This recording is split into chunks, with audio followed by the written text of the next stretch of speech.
Nono ano, bom dia, boa tarde, boa noite, dependendo da hora que você está me escutando aí.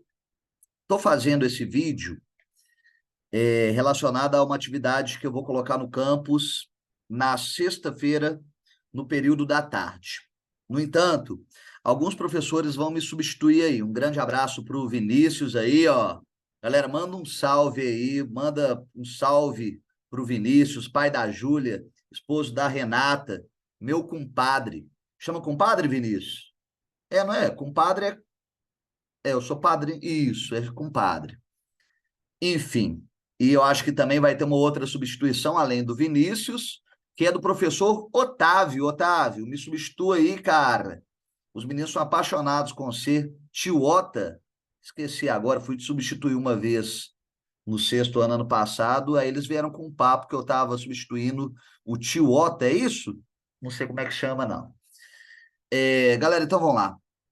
Na aula de hoje, nós vamos falar sobre os avanços e os retrocessos da integração.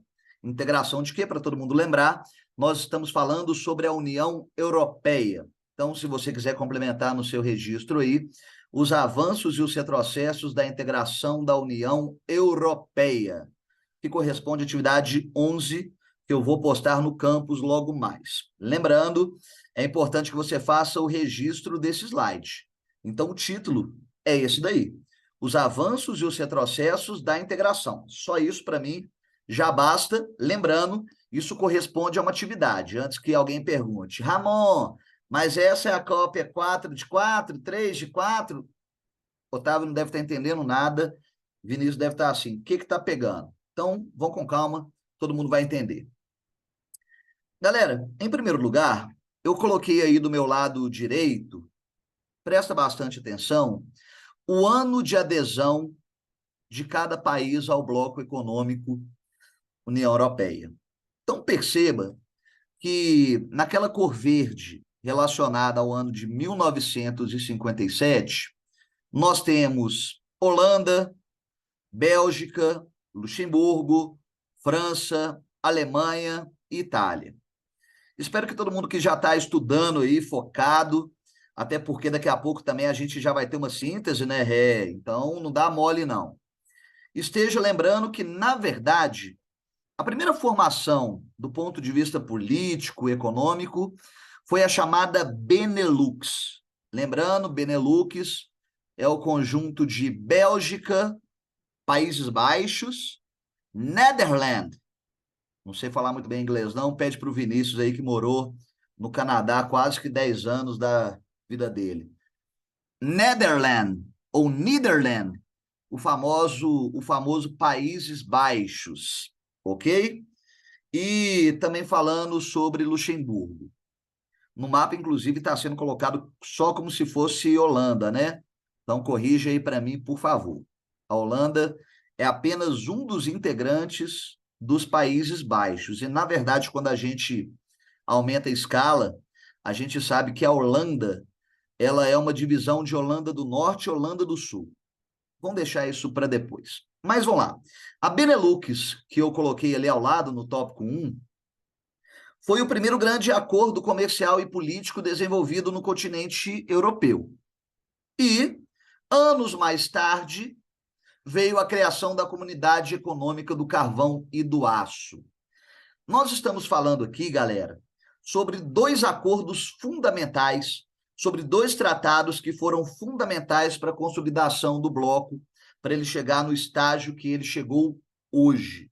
Lembrando, eu estou falando sobre a União Europeia, ok? E o Tratado de Paris é quem vai consolidar, do ponto de vista diplomático, o estabelecimento de um acordo que juntava, de um lado, Bélgica, Países Baixos, Luxemburgo, Benelux e, de outro lado, Itália, França e Alemanha. Eu já cheguei a brincar até algumas vezes na aula que qualquer bloco econômico europeu que não tivesse, no mínimo, França ou Alemanha, não seria considerado um bloco, seria considerado um acordo, um tratado, mas quando nós estamos pensando na importância, tanto do ponto de vista econômico, tanto do ponto de vista político, mas principalmente do ponto de vista comercial, já que nós estamos falando aqui sobre uma série de acordos que compõem a chamada União Europeia, é muito importante mencionar Alemanha, França e Itália. E é justamente nesse momento de união entre esses 6 países que nós vamos ter a chamada Comunidade Econômica do Carvão e do Aço. Galera, e do ponto de vista da análise do mapa, é muito importante nós observarmos que são países que fazem fronteira entre si, né? Tirando a Itália, que só faz fronteira ali com a parte ocidental da França,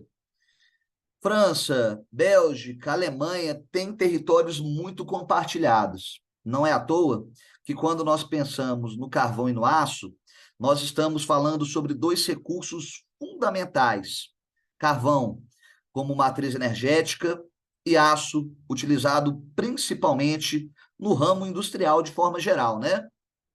Então, vamos lá.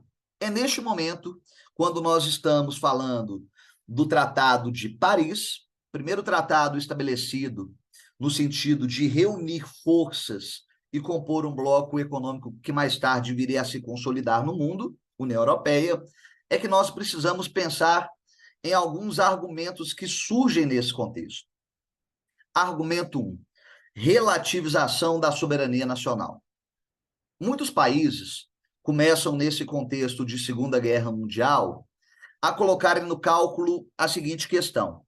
De um lado, nós temos, em menos de 30 anos, 2 grandes guerras mundiais que, apesar do nome mundial, elas se concentram especificamente no continente europeu. Pois bem, e todo esse contexto de guerra, ele vem associado também ao enfraquecimento coletivo dos países europeus. Ou seja, começa a pesar na consciência individual das lideranças políticas de França, Alemanha, Itália, Bélgica, etc., o fato de que todo esse tempo, toda essa relação conflituosa, ela causa como consequência principal o enfraquecimento geral do continente europeu, a ponto de muitos desses países com discursos fortemente marcados pelo nacionalismo, como é o caso da França, como é o caso da Alemanha, principalmente, mas a gente pode falar, obviamente, na Itália, vocês devem estar estudando isso agora em história, eles vão aceitar uma diminuição da soberania nacional, ou melhor, uma relativização da sua soberania nacional em troca de um bem comum, que é uma estabilidade do ponto de vista político. Ou seja, o contexto de pós-Segunda Guerra, marcado, sobretudo, pela dissolução de determinadas alianças geoestratégicas entre os países europeus, faz com que a formação de blocos econômicos seja uma possibilidade de fortalecer conjuntamente países que saíram enfraquecidos desse período de guerra. E é claro, a grande complexidade dessa questão, que até então ela estava associada exclusivamente à comunidade econômica do carvão e do aço, era coordenar a estrutura produtiva. Como assim?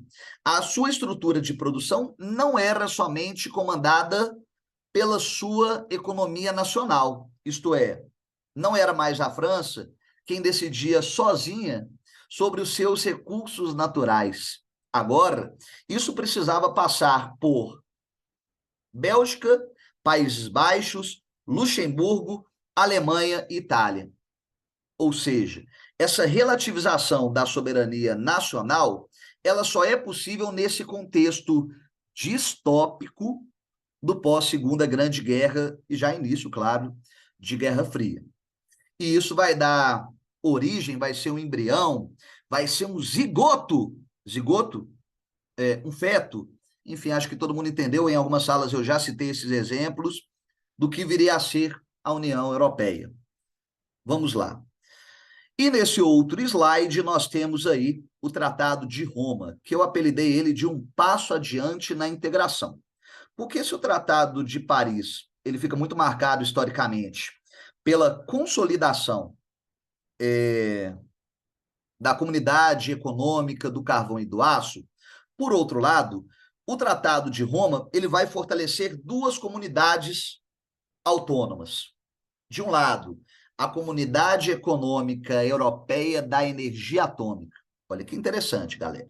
Nós estamos saindo de um contexto de Segunda Grande Guerra, de um contexto de Primeira Grande Guerra, ou seja, de um cenário marcado por fortes revanchismos, e estamos já conseguindo construir uma unidade política a ponto da geração de energia atômica. Cuidado, energia atômica não é sinônimo de bomba nuclear, ok? É importante fazer essa distinção, mas é importante colocar também na conta que, claro, um país que já tem a tecnologia da energia atômica, ou seja, de desenvolver energia nuclear, já consegue dar alguns passos mais fáceis no sentido de fortalecer, do ponto de vista econômico, geopolítico, uma bomba nuclear. Por outro lado, também, você tem a Comunidade Econômica Europeia. E no ano de 1958, começa-se a desenhar a proposta de um mercado comum. Não se esqueça, quando eu estou falando de mercado comum, eu estou falando de 4 liberdades que todo bloco precisa ter. Livre circulação de mercadorias, serviços, capital e principalmente pessoas. Ok?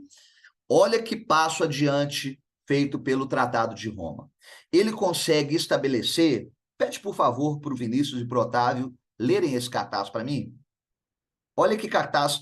Aí, ó, treina o seu italiano aí, Vinícius. Firma del trattate per mercate comune e per le Euratom. Tradução simples essa. Tratado firmado por um mercado comum e pela comunidade da energia atômica. Galera, nós precisamos reconhecer a importância do Tratado de Paris para o fortalecimento da Comunidade Econômica do Carvão e do Aço e do Tratado de Roma para o estabelecimento de 2 passos muito importantes, tanto no sentido da consolidação de uma paz interna formada por esses países, a partir da confiança de que eles podem desenvolver energia atômica sem necessariamente desenvolver bombas nucleares. Por outro lado, nós temos também a proposta de, em 12 anos, a contar, eu acho que de 1958, o fortalecimento de um mercado comum. Ou seja, eles estavam firmando ali a ideia de que, na década de 70, nós já teríamos firmado um bloco econômico muito mais forte e muito mais ousado. Ok, galera? Só que na década de 60, o continente europeu é surpreendido pela França nacionalista de Charles de Gaulle. Ó, galera, aqui, pede para o Otávio aí participar da aula, pede para o Vinícius traduzirem não, expressarem o francês de cada um deles. Eu acho que o certo é falar Charles de Gaulle, ok? Lembrando que ele é presidente da França de 1958 até 1969. E eu acho muito importante colocar essas datas, porque é justamente o período certinho de transição do Tratado de Roma para o estabelecimento de um mercado comum. E entra na França justamente um cara de perfil nacionalista, que eu tentei sintetizar ele naquelas 2 frases ali. A França não pode deixar de ser potência e abaixar a cabeça para outros países. Ou seja, esse papinho de bloco econômico, deixa para lá. E também começa a ter uma tensão muito clara entre Estados Unidos e França. A França percebia uma certa influência muito grande dos Estados Unidos nos países europeus. E, por causa disso, se posicionava muito forte contra o Reino Unido. Não é à toa que, tanto no ano de 61 quanto no ano de 67, A França veta o Reino Unido de entrar na União Europeia. Rivalidades antigas ali sendo reacesas, não é verdade? E o mais importante para mim, para a gente finalizar a aula, que eu vou retomar com vocês, é o veto à autonomia financeira das comunidades europeias. Falo isso na próxima aula, porque é muita coisa. Copia aí. Um grande beijo.